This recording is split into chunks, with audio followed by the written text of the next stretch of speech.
Halo guys, ketemu lagi sama gue di Kepo Nonton. Semoga kalian semua yang tetap setia nonton di sini selalu diberikan kesehatan, kemudahan, rizki, serta dilancarkan urusan-urusannya.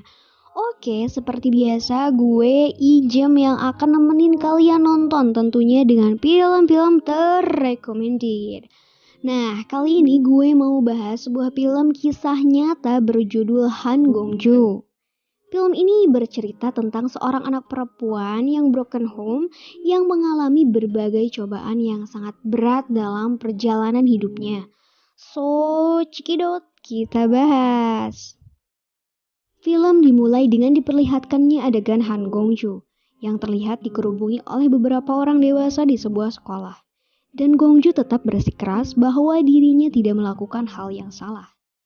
Oleh sekolahnya terpaksa dia dikeluarkan demi menjaga nama baik sekolah.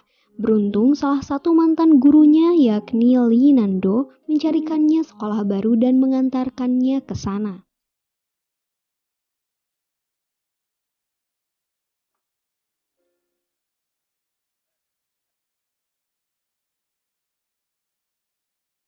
Si guru juga berbaik hati memberikan ponsel pada Gongju. Ia juga menampung Gongju dan menguruskan perpindahannya. Kebetulan ibunya si guru ini yang bernama Mak Li tinggal di kota tersebut dan hanya sendirian di rumahnya. Dan meski awalnya si Mak Li menolak Gongju, tapi berkat sikapnya yang begitu baik dan perhatian, akhirnya si Mak Li ini jadi sayang padanya. Adegan berikutnya adalah alur maju mundur yang secara keseluruhan menceritakan tentang kehidupan si Han Gongju. Jadi si Gongju ini adalah anak broken home ya. Ayah dan ibunya bercerai, ibunya pergi meninggalkannya dan malah sibuk fokus mencari suami baru. Karenanya dia bahkan tega tidak mengakui si Gongju. Ayahnya pun demikian, malah sibuk mabuk-mabukan dan jarang pulang ke rumah. Akhirnya si Gongju sering sendirian di rumahnya.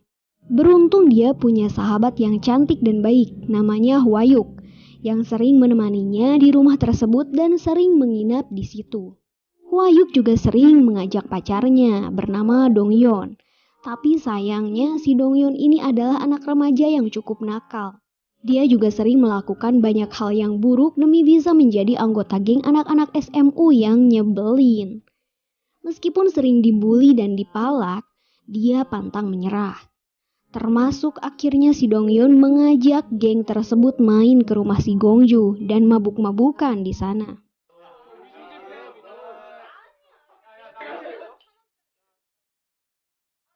Karena kesal, si Gongju ini mengusir mereka. Sayangnya bukannya malah pergi, si Gongju ini malah diberi obat tidur oleh Dongyeon atas paksaan ketua gengnya.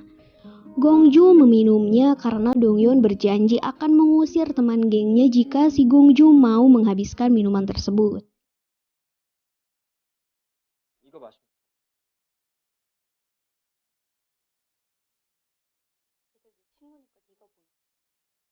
Gongju akhirnya mabuk dan tertidur. Dan saat dia sadarkan diri, dia melihat sahabatnya Hwayuk yang sedang diperkosa bergantian oleh anak-anak geng SMU tersebut yang berjumlah 44 orang. Gila sih. Sebelum menyadari sepenuhnya, datanglah seorang anak geng yang ternyata Gongju juga diperkosa secara bergantian oleh mereka. Gongju tidak bisa berbuat apa-apa sehingga akhirnya dia beruntung karena ayahnya ternyata pulang ke rumah malam itu.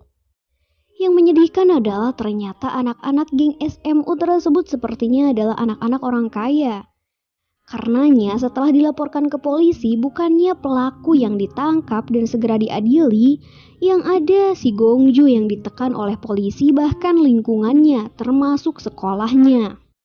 Bukan hanya si Gongju, tapi sahabatnya Hwayuk yang mengalami nasib serupa pun sama ditekan oleh lingkungannya dan akhirnya memilih menyerah dan bunuh diri dengan menenggelamkan dirinya ke sungai yang dalam.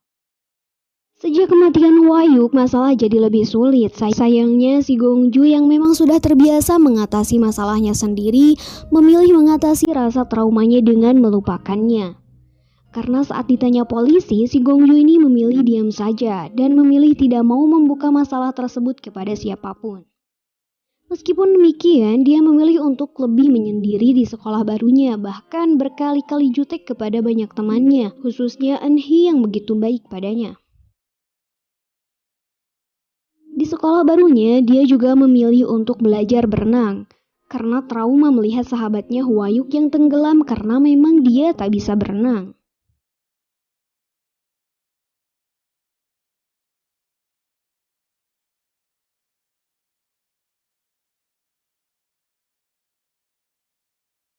Kehidupan Gongju perlahan membaik, termasuk dengan kondisi psikologisnya. Meskipun dia tetap menolak dan marah saat teman-temannya merekamnya saat dia bernyanyi lalu menyebarkannya di internet, Gongju ini takut ketika dia terkenal dan menguak kejadian masa lalunya yang sudah susah payah ia lupakan. Teman-temannya akhirnya bosan dengan sikapnya yang tidak mau direkam. Sampai pada suatu hari, seseorang dari orang tua pelaku pemerkosaan menemukan sekolahnya dan meminta tanda tangan si Gongju agar anak mereka bisa dibebaskan. Hal tersebut dikarenakan ayahnya datang mencarinya dan meminta menandatangani sebuah kertas yang ternyata isinya adalah ayahnya menerima uang dari orang tua pelaku agar kasus ditarik dan pelaku bisa bebas.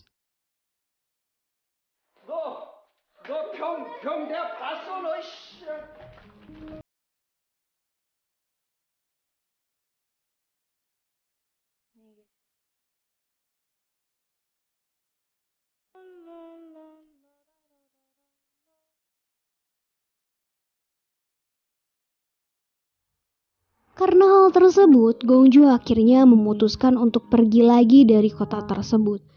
Dan akhirnya gue sendiri masih bingung karena ceritanya ngegantung. Ya, yang jelas di akhir film si Han Gongju ini terjun dari sebuah jembatan yang tinggi namun kemudian dia bisa berenang. Film pun berakhir. Nah, pesan yang gue dapat dari film ini tuh, yakni orang tua itu adalah orang yang paling penting dalam kehidupan sang anak. Dan sebagai remaja, kita harus lebih hati-hati dan sebisa mungkin menghindari pergaulan bebas agar tidak terjerumus ke dalamnya, baik sebagai korban maupun pelaku.